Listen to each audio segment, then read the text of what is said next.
Mis papás son biólogos y tienen un jardín bastante grande, lleno de matas.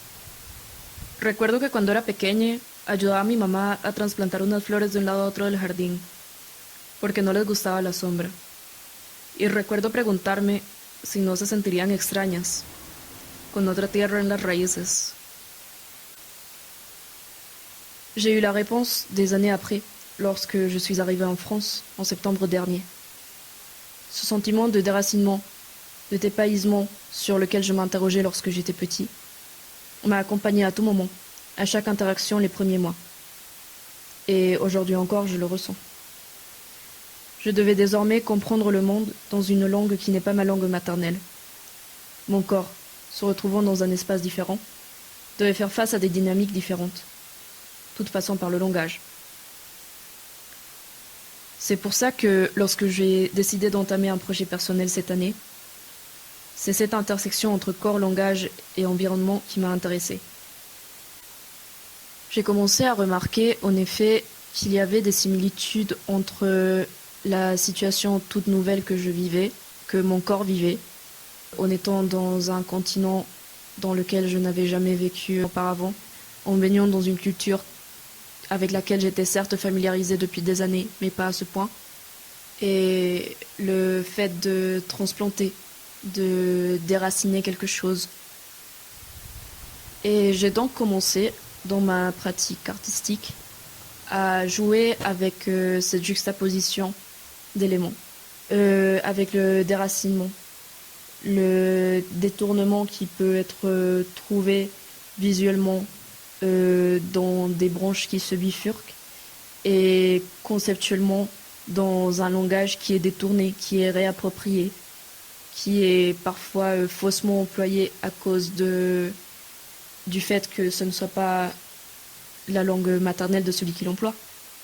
Et j'ai commencé à développer mon projet de cette année autour de cette hybridation d'éléments qui sont incongrus, mais qui, par leur conjonction, me permettent pourtant de m'engager dans des thématiques qui sont tant personnelles que politiques et collectives même.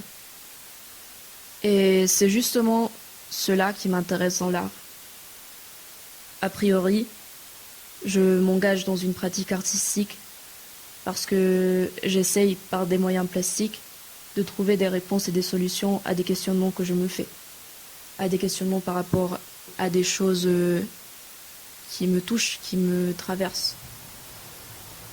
Et le fait de pouvoir développer une démarche, le fait de pouvoir arriver à répondre par d'autres moyens qui ne soient pas que celui de la parole et qui me permettent de répondre d'une façon qui m'est plus adaptée, qui me permettent d'impliquer d'une façon que je trouve plus effective le public auquel je m'adresse, m'intéresse énormément.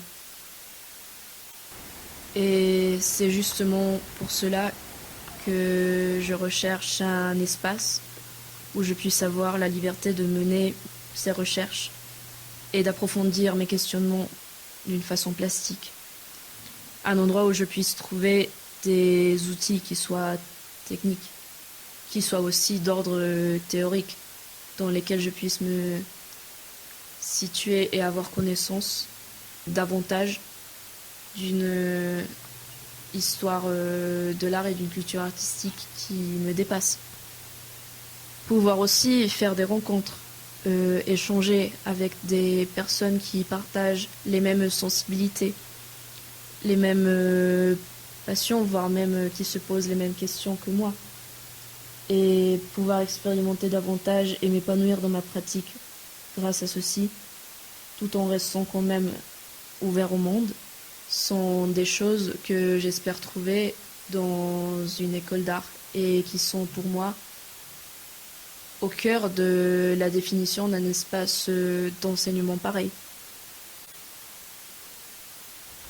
Enfin, pour répondre à la question que je me posais lorsque j'étais petit, oui, ça fait bizarre, mais j'aime bien.